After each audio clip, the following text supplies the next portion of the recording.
What's going on, everybody? Jeff here. Welcome back to the channel. All right, the volatility continues. Market selling off into the Biden speech, started to recover a little bit, then just stagnated. In this video, I want to talk about my bullish thesis. All right, I've said for quite some time that long term, I'm still bullish on the market, especially for the rest of this year. I expected a lot of volatility, but I want to share with you just exactly what's happening and why this volatility is currently occurring right now, not only inside the stock market, but inside the entire markets.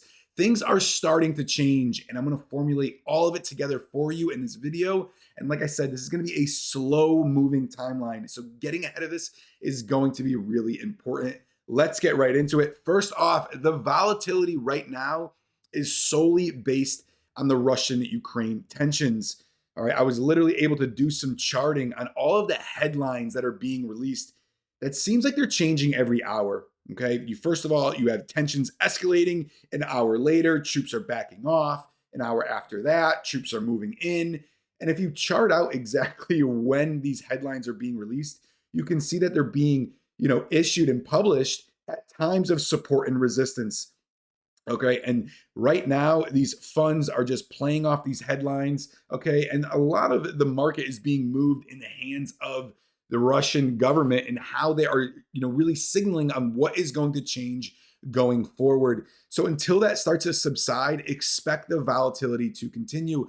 However, here's where things are starting to change. And I want to give you a broader overview. This was taken by an individual that I follow on Twitter. You can go check him out, JPA Trades. I don't know who the guy is. However, I just follow him and I seem to find his information very valuable. But he posted this chart, not exactly sure where he got this chart. Okay. However, I was able to back this up just by some written thesis as well. And if you can see, this is his thesis behind it of you buy the invasion, because overall, war can be beneficial for the stock market because there's many moving pieces going forward. However, it always pulls based on fear and volatility going into it. That's one catalyst.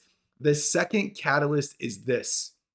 Okay, US market fallout from Russia-Ukraine strife may be brief, some strategies say. And it based off of what that chart basically tells you. But I read this today and it just blew my mind. Okay, it says markets are currently pricing in around 165 points of interest rate increases by next February.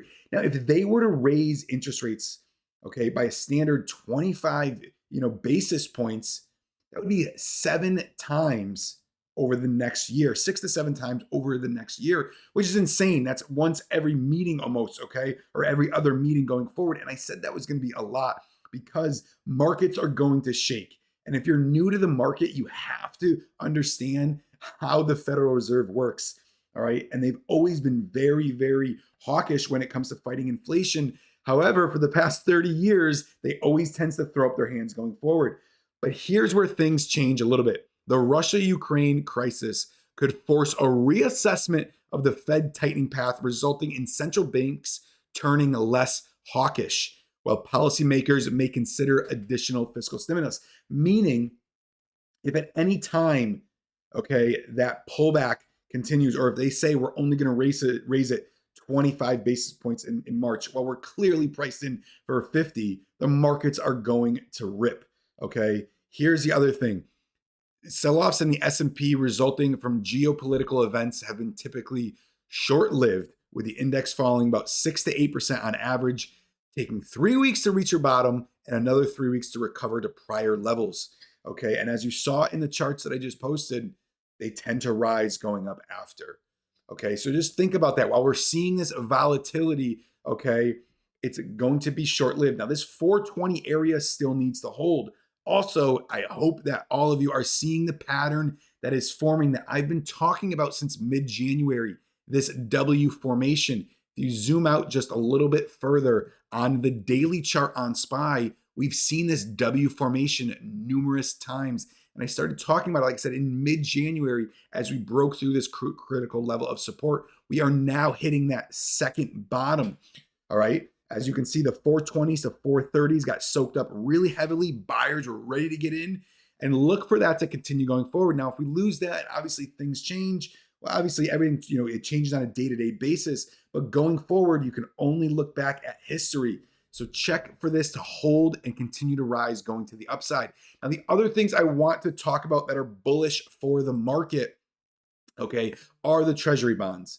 All right, the yields. As you can see, the past few days, they've slowly been declining away from that 2%. Now, that 2% is like a very, very psychological and big critical level, and it's just been feared from because we've stayed below that for quite some time. And as you can see from here in the 5-year chart, it acted as support for a very long time. Once we broke through that in about 2019, we came back up. It acted as resistance.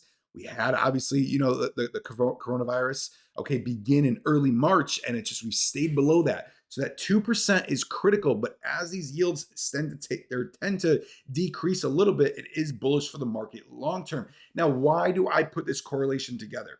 Okay. First of all, before I get into that, answering that, let's talk about the crypto market. The crypto market right now is sitting at 1.7 trillion of total market cap off a high of almost 3 trillion.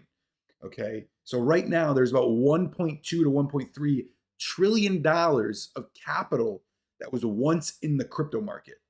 All right. Now, let me explain how all of this works. Okay. Now, just because you might once have, $10,000, you put it into crypto. Now you only have $5,000. You might have lost money, but that money gets transferred over to somebody else. The capital is still there. All right. The monetary value of your portfolio might decrease, but the market capital of total assets, not just crypto, but cash, reserves, bonds, stocks, equities, everything, okay, still stays afloat. Don't forget the US economy or the US Fed pumped about $12 trillion into the economy in just the last 18 months. And that's 12 trillion that we know of as of now. It could be far more than that. So I've talked about this for a long time. There's a lot of capital, on the sidelines. Okay. And investors are going to need to park that money somewhere, especially with inflation high.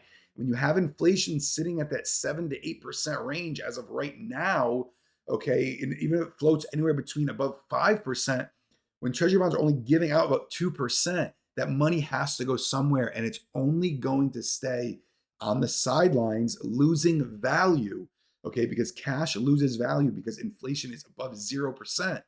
The money's got to go somewhere. Once you get that influx back into the stock market, into the crypto market, it is going to absolutely explode going forward. So I'm still bullish.